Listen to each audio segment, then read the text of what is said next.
As has been said, I'm James and my son is Zach. I'm married to Annie. I also have a daughter. She's called Grace. She's back home with my wife at the moment. And we have a dog, and it was good. I saw a dog earlier in the church. It was good to see that. We have dogs come to our church. We live in a rather more rural part of England, a place called Bradford-on-Avon. Anybody heard of Bradford-on-Avon? Yeah. Oh, okay, a couple of people heard of Bradford-on-Avon. Great. It's a small town just outside the city of Bath. And so, we're surrounded by farms and all that sort of stuff. But I've moved around a bit, but lived there for quite a while. And I now work with 10. And 10 is based in the UK. We're based in Bristol, just on the edge of Bristol. And we have offices. I don't know if you ever go down the M4 and you're going down to the southwest, you get on the M5 and there's a big RAC tower on the corner. And our offices are about 5 minutes walk from that tower. So there you go, a couple of notes there. So this morning I've been asked just to share a little bit about 10, Transform Europe Network.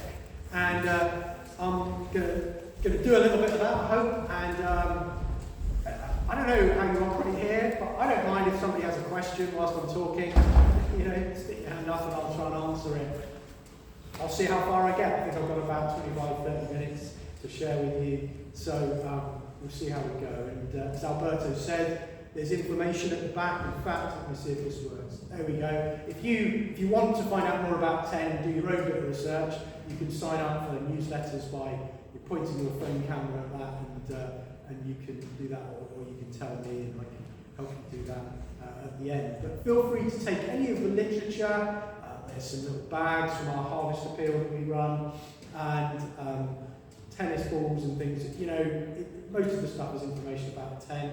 Feel free to take what you would like at the end of the service. If you want to take anything, you don't have to take anything at all, of course. So, but yeah, feel free to come and chat to me afterwards as well. So I thought I'd just start by giving you a little bit of background, because I've met a friend from Romania, which is great already, and I'm sure you all know quite a bit of what I say. But Eastern Europe is not a part of the world that we're super familiar with. If you look at the news in this country, it tends to focus on countries that are former British Empire countries, or America, or Europe in the West. It doesn't tend to focus on this part of Europe. It's 2 to 3 hours flight away, and really is just on our doorsteps.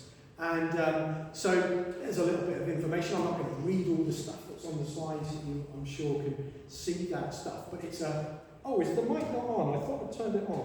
It is on. Is that okay? Yeah? Great. Okay. I can move this slightly closer, perhaps. Is that? Yeah? You get me. Great. So, it's a complex part of the world. It's a part of the world up until, 1989. It was behind what was called the Iron Curtain under the USSR, although it was more complicated than that. But I won't go into all the history, because what's important actually is looking forward as well as acknowledging the past. It's a melting pot. It's where, East meets West in many ways, certainly in some of the countries that we work in, countries like Albania, parts of Bulgaria, Bosnia and Herzegovina. There's a real melting pot of Christianity, Orthodox Christianity, Catholic Christianity, Evangelical Christianity, Islam, and of course, secularism is having its say as well. The influence of the West, I suppose, on these countries. So it's a fascinating part of the world. But there are challenges, as there are in every country. So these are some things you can pray about. And I suppose if I could say this, if you forget everything I said this morning, and you won't remember everything I said, please just pray for this part of the world. That's what I'd love you to do. I'd love more people to be praying for sisters and brothers in Eastern Europe and the community. So there's a little bit of information about some of the countries that 10 operates in. I'll tell you a little bit more about which countries we operate in a bit, and you'll get hints of that through this. Moldova is a country that up until the war in Ukraine, most people that I spoke to hadn't really heard of. It was a slightly mysterious country somewhere over in the east of Europe, but we didn't know much about it. But we've heard a lot about it because of the refugees coming through Moldova. And, you know, I was out there, well, last year now, because we have partners out there serving the refugees coming in. And it's a country that faces many challenges and has many opportunities as well. There's a thriving IT sector, which you might not imagine, but there is, as there is in Romania, I think, as well. But so there are challenges in some of these countries. Christianity is, you know, nominally speaking, a lot of countries are Orthodox Christian. Countries like Croatia, predominantly Catholic. Evangelical Christianity is perhaps, you know, Protestant Christianity is a bit more sporadic in parts of Romania. So like Oradea, where our friend that I met earlier comes from, very strongly evangelically and Protestantly Christian. But I'm off to Montenegro on Wednesday, and there are, as I think I've probably put up there. No, I don't know whether I have. Yes, I have. About 200 Protestant evangelical Christians in a country of 650,000 people. That's 0.03%. And I'm really excited because I'm going to be meeting some potential church planters. There are about 6 or 7 churches, so one new church plant in a country like that is really significant. And 10 will hopefully get involved in helping those guys get that running alongside others, not just us. So, interesting mix of circumstances and situations.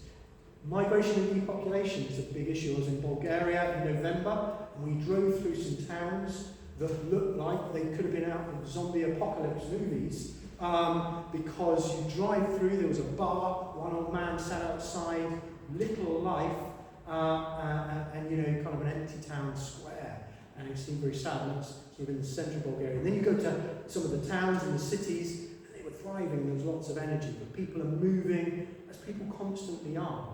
But my friends who are church leaders out there tell me this is a big challenge for the churches, because a lot of the younger, there's a brain drain, as we put it, as people leave.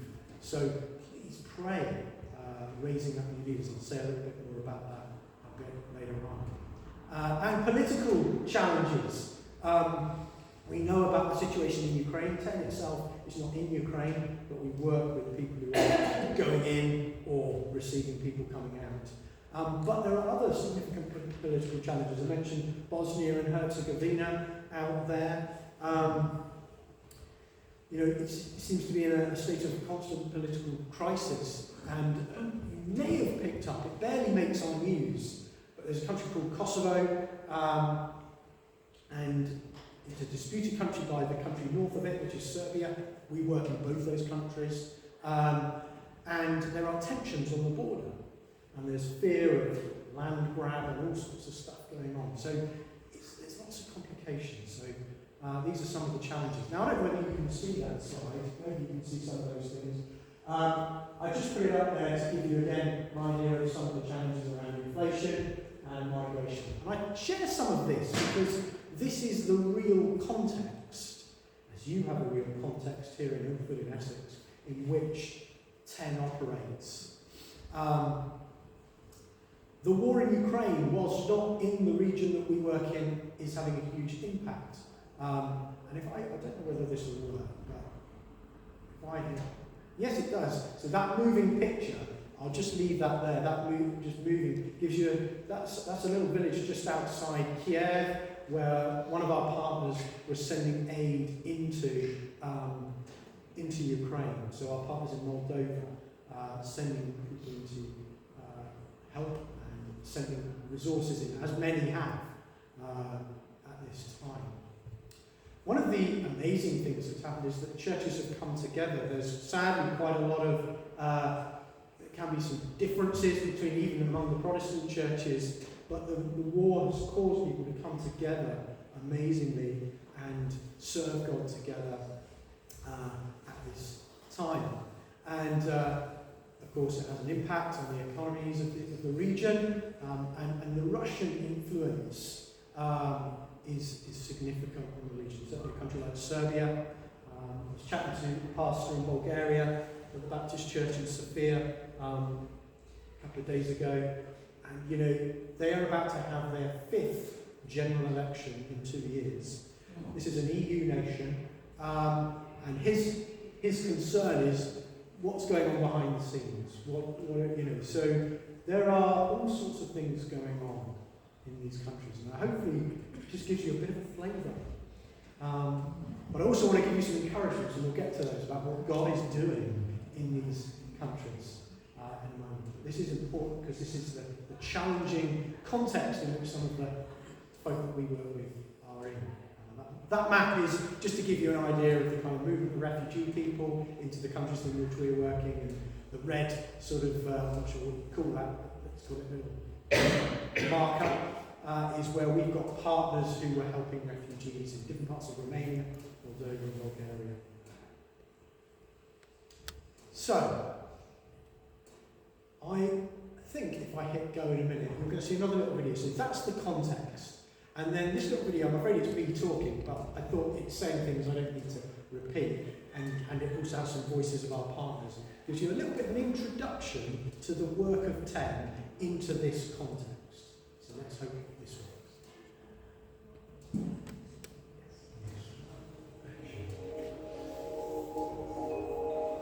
Transform Europe Network is all about supporting Christian nationals in country to see lives change, to see them fulfill God's plans and purposes for the projects, the churches that they are part of. And that's all rooted in our origins. And our founder, Dave Foster, he was a journalist travelling around communist Eastern Europe and seeing the plight of Christians. And his stories prompted Christians in this country to ask the question, well, what can we do? How can we help our brothers and sisters?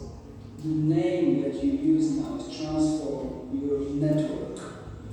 I think you've nailed it right on the spot there, because networking is probably one of the very important issues and ways of helping that have been neglected in the past. Because there is now a good network of people that can be that can be supportive from one area to another. So the links that you are able to establish actually works a lot more than just getting these people to report what they're doing and teaching them a little bit. It is actually them themselves getting to know each other, being aware of the ministries and praying for each other, and actually creating a whole network of workers there. 10 now has a network of over 60 partner projects and churches in about 12 countries around the continent. Our work is all about serving people through compassion ministries like Harvest for the Hungry, one of our campaigns, evangelism, through summer camps, through street work, and church planting, coming alongside pastors and church planters to see churches birthed in areas where often there are very few or no Christians at all. And that heart and that vision remains.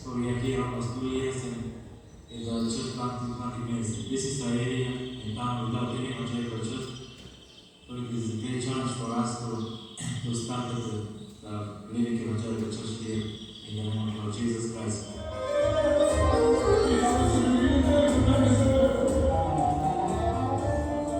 I would like to take the opportunity and thank 10 for the support of these local churches. We are happy to have you as partners in the work God is doing in these churches. Your support has really helped to make our pastors' work easier. Thank you so much for your continuous assistance. What you're providing for these people, a network of support for them, praying for their family, just telling them that there are people that care for you well beyond the borders of your mission field. This is priceless. So I hope you understand how important that is, because you need it anyway, but it is being appreciated. We are Transform Europe Network. We're about to... Right, that's enough of me. But hopefully that gives you a little bit of an introduction. 10's been around for over 50 years, and of course the work has changed over that time because the context has changed. And yet we're doing the same thing. You know, we're sharing the gospel, showing Christ's love, and helping people grow as followers of Jesus through local leaders. We don't send Brits or Americans or Germans abroad. We only work with people who are in country already. They may not always be the nationality in the country they're in. take a country like Montenegro as an example, there really aren't many Montenegrin nationals who are followers of Jesus. So there are often missionaries from Serbia or Bosnia going in to that country. So I just thought, I wondered whether anybody had ever seen this flag before, and if you knew what it was before I said about the different countries. It's listed up there. Does anybody know? Anybody willing to shout? Montenegro? It isn't Montenegro. It is, yeah. North Macedonia. I think this is a wonderful flag. It's just so cheerful, isn't it? And yeah, you know, makes you can't help but smile with a big sunshine like that on the flag. There's some great flags in Eastern Europe, and that's definitely one of my favourites. Though I'm not allowed to have favourites, of course, but I like the flag. It's fantastic. So there you see the patch in which Transform Europe Network works, from Croatia in the west to Moldova in the east and south to, I suppose, Albania at that tip, just down towards Greece. And we do have some other connections in Turkey and in Spain, but this is our main focal point. This is where we operate. So, as I've already said, 10 is simply seeking to play its part in God's great commission, you know, to take the leaders all the way to go and make disciples of all men and women, baptizing them, you know, leading them, guiding them, so that they may be drawn to Jesus. And you saw on that video an amazing scene. It was a Roma baptism service where they were baptizing about 30 people at one go. And God is doing amazing things among the Roma communities. Many revivals breaking out across different countries. A couple of years ago, I think, a Roman church in Bulgaria got an auditorium of about 1,500. And it's amazing what God is doing in probably Europe's most marginalised people group. So as 10, we work with our partners, as I say, who are local people. It's all rooted in relationship. So I can call these people friends. There, the chap you see on the screen is a guy called Arion, and he's there got a copy of Soul, which you may know. It's like the Youth Christianity Explored program. And as 10, we help fund the translation and the printing of that, so they're using it in their churches to reach out to young people. And as I said in the video, engaged in compassion ministries, evangelism ministries, and church planting. So let me say a little bit about some of the compassion work that we do. Already said about working with Roma people, and that's in different countries: Romania, Bulgaria, North Macedonia, Serbia. You know, it's amazing. Some of the pastors are Roma pastors, and some of them are not Roma pastors, but working among Roma people. And what does that look like? Well, let me tell you about Tarcha.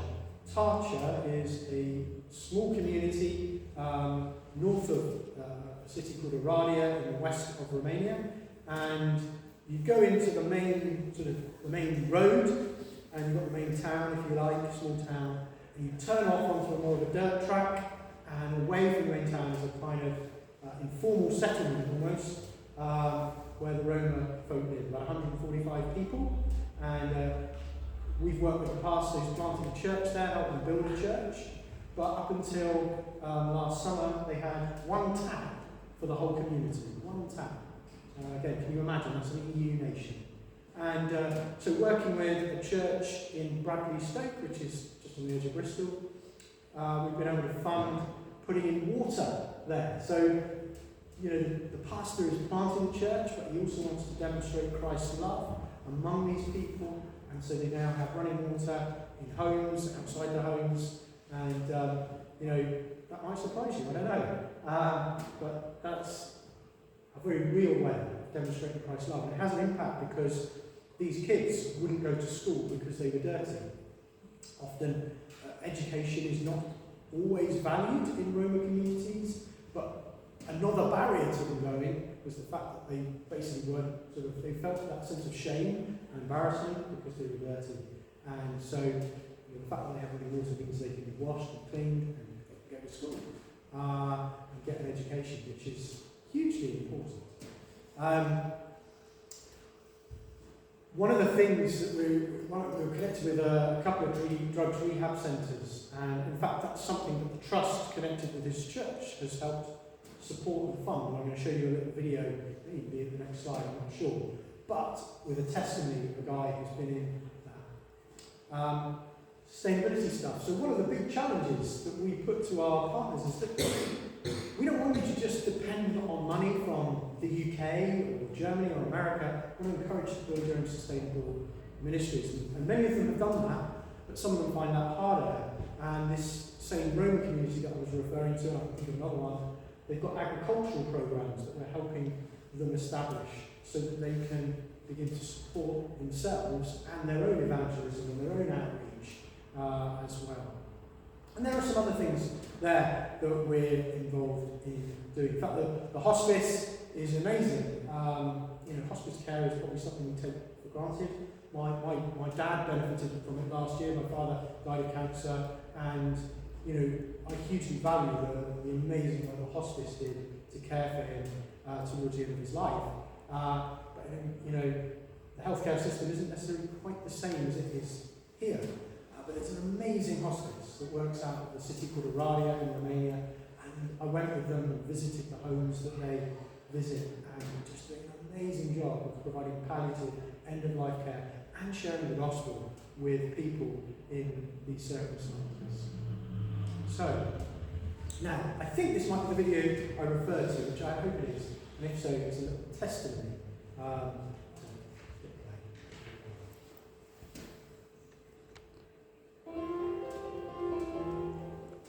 Hello, my name is Marco. I'm 29 years old, and this is my second time in Rainbow Center here. For the past 15 years, I've been slave to bad habits. I was doing some really bad things in my life. I was drug abusing, alcohol abusing. I ended up in jail 2 years ago for human trafficking, and nothing could fill up the void that I felt inside my heart. And when I came second time here 8 months ago, I invited Jesus to my life. Before that, I never thought that I would be truly happy in my life. And Jesus brought freedom to my life, happiness. I wake up every morning with a smile on my face. I feel peace, I feel joy. I have a new family here, new brothers and sisters, and He's fixing everything that I messed up for the past years in my life. Relationship with family, and nothing. He's fixing everything that in the way I couldn't even imagine. And this is a short story about my life. God bless. So I hope that encourages you. Isn't it amazing? No one is beyond the grace of God. And there's a guy, drug addiction, alcohol addiction, crime, human trafficking. I mean, that makes most of us wince when we hear about that. And yet, he's not beyond the grace of God. And, he's come to faith through this program, amazing drug rehab program run in Novi Sad in Serbia, northern Serbia. And as something that the Trust here, the Novice Trust, has helped support. So thank you for your support, because it makes a difference. And he is one of many stories that I can tell you. And it's just such a privilege to go and sit with these guys and just hear their testimonies. In fact, there's one guy I think of now, his name's Johan, and I almost feel quite emotional thinking about him because he was just in a total mess when I met him, and he's now training for ministry. So it's just wonderful to see these guys' lives changed. Here's some evangelism. Actually, this is this community again that I mentioned earlier, Tarcia. Before the church was built, the pastor there, Gavril, he would take his accordion, he would set up on the street, and they would have worship in the street. Now, the weather's a little bit better than here in Romania, so they could do it. This is how it all started. And there they were doing this amazing ministry. And this is the thing I want to get across this morning. Yes, there are challenges, and I alluded to them this earlier on because I think it's important to be honest about those. But you know what? God's at work in amazing places. doing wonderful things, and we can be encouraged. If God can do that, He can do it here as well. So let me encourage you with that. I'm not going to show you that one because you've seen some of it. It's the baptisms in particular. You've seen it already. Training and equipping pastors is part of what we do. I think there's a word missing there. I'm not sure quite what's happened to the slide, but anyway, don't worry about that. And again, these are the pastors who are being trained in using Christianity Exploring Soul Resource in Albania. But 10 is involved in Bible schools, and we support small Bible schools, training and equipping both, if you like, full-time people in ministry, but also people who might be builders on Monday to Friday, and then church ministers on Saturday and Sunday, because they don't tend to have a day off. They're not very good at taking rest, I would say. They're all working incredibly hard. Church planting, so it's a key part of what we do. And here you see a couple of churches that we've been involved in. The one at the top with the people outside is a place called Kukov in Albania. And these guys were meeting and they planted the church, and we were able to help them purchase a building, which was wonderful. They were renting it, and now they own it, which means they're not putting money into rent, they can put money into the ministry that they do. And the one at the bottom, if you can make that out, it's an old railway carriage in a Rome community. I was there in November, honestly, it's amazing. It was one of those, I don't know whether you ever have them, those sort of beautiful kind of experiences where it just feels, you just feel so close to God. I know God's with us all the time, but there's sometimes a sense in which you just feel this real closeness, this small community, out in the middle of nowhere. We went out with these pastors and he said it's not the end of the world, but it's pretty close. We're hoping here to help them. I mean, I love this little church, but of course it's not entirely practical, and so we're hoping to help them have something more substantial, something slightly bigger for people to come and gather in this community in Bulgaria. So church planting is a key part of what we do. And the building, the church building, I mean, you have your own building here, but a lot of churches in this country now use schools or community halls. But the building in this context is really important because often Protestant and evangelical Christians are seen as like a sect by the Orthodox Church. That's not to say that all the people in the Orthodox Church are bad. They're definitely not. There's some wonderful priests. But at an institutional level, that's often how they regard these smaller churches. So to have a building is a way also that they have greater legitimacy in their communities. So that's why sometimes people ask, why are you putting money into buildings? Well, actually, it has a gospel impact. That's why we're putting money into buildings. We're not doing it for the sake of the building. We're doing it for the sake of the building. So let me just show you one little video. This is a guy called Robert, and he's from North Macedonia.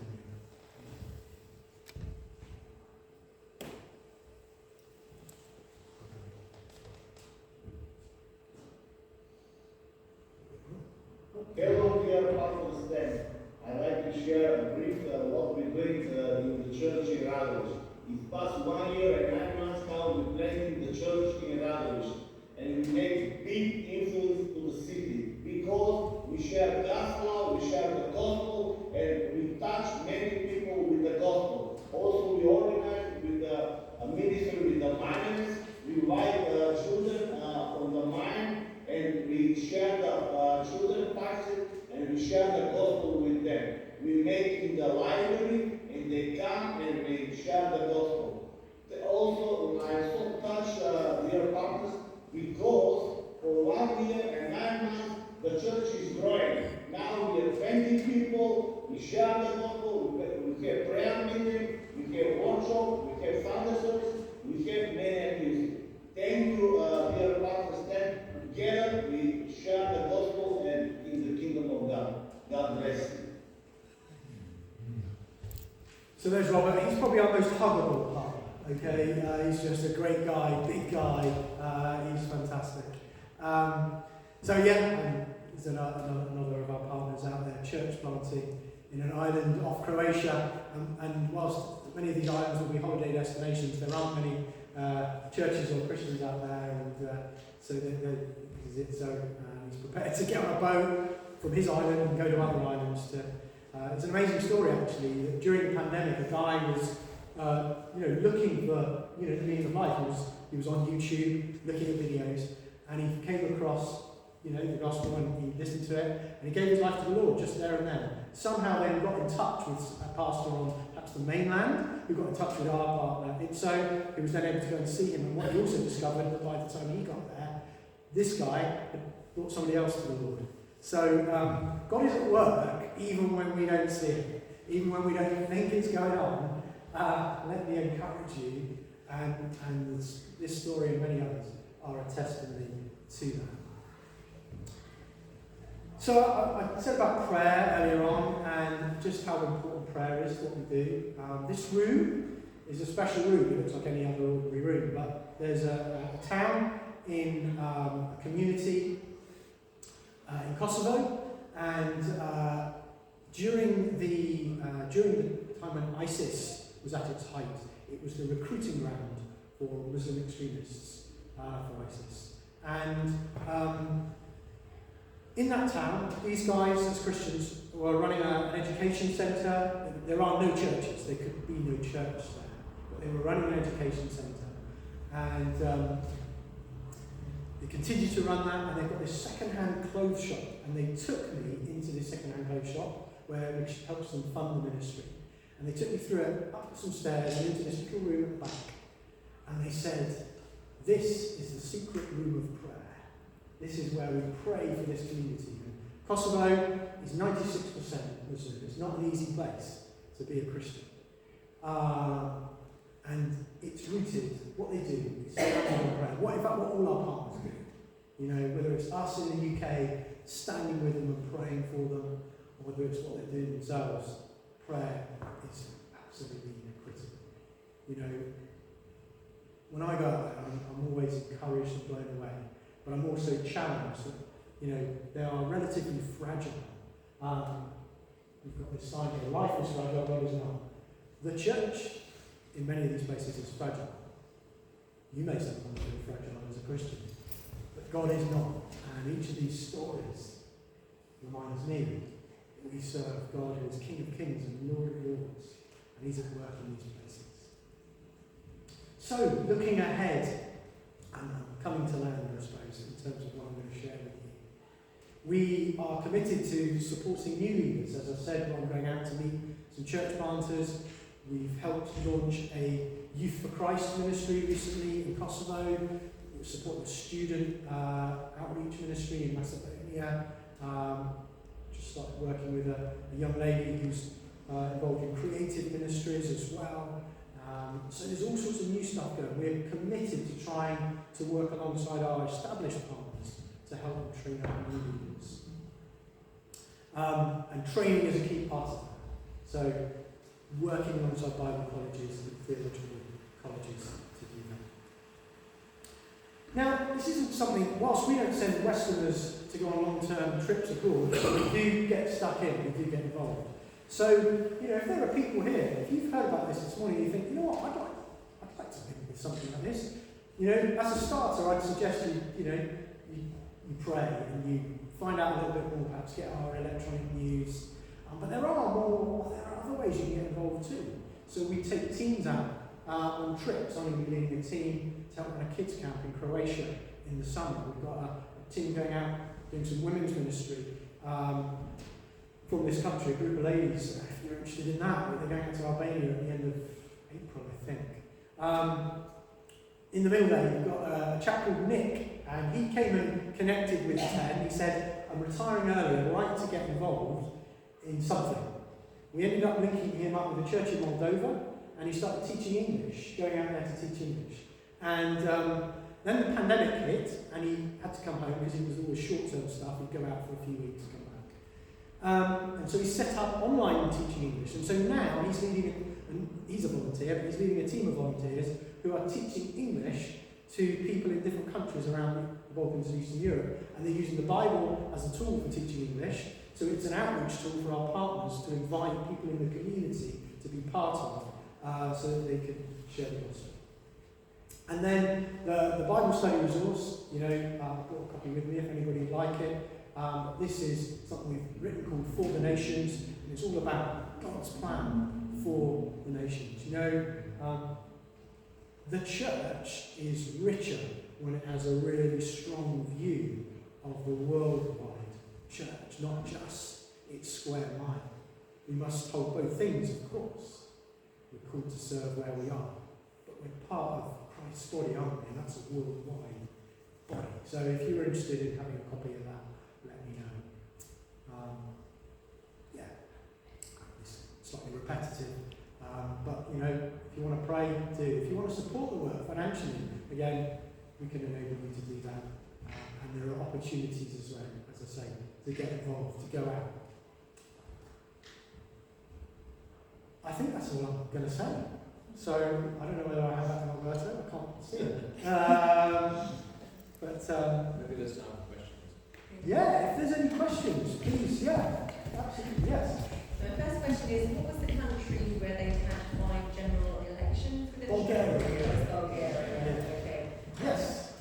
And my second question is, what is the role of women in TEN, both in the organisation itself and within the churches? In the organisation itself, the staff is mixed, men and women. In fact, there's more girls than boys. They're very much involved. In Eastern Europe, it's a mixed picture. So there will be some churches. I went to a church in Moldova where women still have to wear head coverings. Like you go to, there's a church in Serbia, perhaps the more urban areas. There's greater, if you like, equality in terms of men and women in ministry. 10 doesn't make a judgment, because our point is we are working with these people. We don't sort of say, you've got to do this or not do that.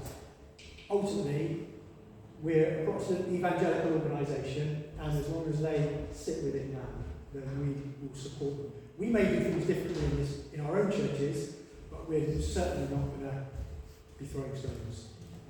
Yes, Andrew. Thank you, showed the sunshine. Which country did you say that was? North Macedonia. North Macedonia. Right. Yeah. What used to be Yugoslavia? Well, Yugoslavia included Serbia, Croatia, Bosnia and Herzegovina, Montenegro, and North Macedonia. Part of former Yugoslavia? Yes, absolutely, yeah. How was TEN founded? How was it founded? It was only briefly alluded to in that video, and I apologise if it's slightly flickery. A chap called Dave Foster worked for Youth for Christ, and he was in Geneva in Switzerland, and he got invited to go behind the Iron Curtain in the mid-60s, and so would go in and meet pastors and help them. He did things like, you may have heard of the Billy Graham Crusades that got all the way to Moscow in the end. Well, Dave was behind things like that. He worked with Brother Andrew, God's smuggler, on getting Bibles in, tells all sorts of. I met him. Sadly, he's very poorly now, but I did have the opportunity to have him go out for lunch with him and hear some of these stories. And that was in the mid-60s. So it was very much a kind of itinerant thing. And what happened was he would tell these stories, and people started to give money, and he would get phone calls from these Christian publications in the UK saying, Dave, somebody's given money to a project in Czechoslovakia, as it was called then. What do you want us to do with it? And he'd go, I don't know. And so he set up a charity to receive the money, and so now that's what we have. Anybody else? Any other questions? Just curious, there's a picture of a nice soft play facility. Oh, yes. What was that really? Oh, okay, yeah, that's a very good question. Thank you for asking that. So one of our things that we're really, I hinted at earlier, that we're trying to do is encourage our partners to think about how they can generate income locally. Because there is, in some places, there is an over-dependence. Now, of course, we have financial resources, but not everywhere needs to be dependent on us. And that is in a church. It's a relatively large building in Novi Sad, which is a relatively large, I think it's the second city of Serbia. And the pastor's a visionary guy, and he wants to set up these little businesses. So 10 part grant funded, part sent a loan, so that they could set up a business, and they now have this amazing software business that our key thing with setting up a business had to be that it had to both develop the ministry. It couldn't just be a business for the sake of being a business, but it also had to be something that enabled them to greater sustainability. And so they've got this software that enables them to reach out to families in the community and employs people and generates income for the ministries that they have. So yeah, good spot.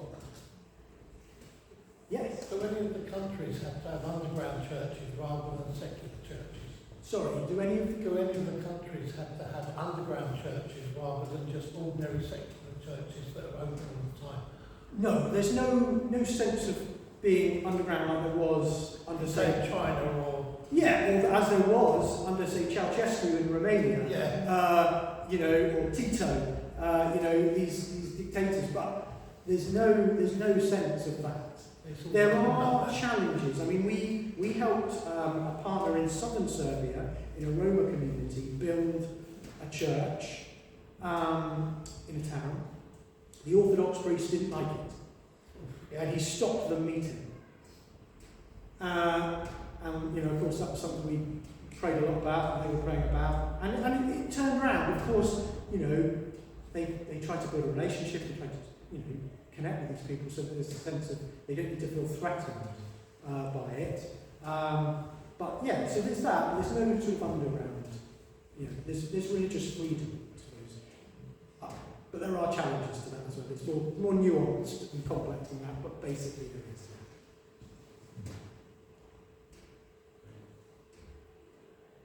Right. There's no further questions on. Hello.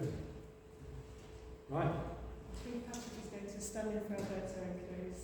Brilliant. Okay, Patrick, over to you.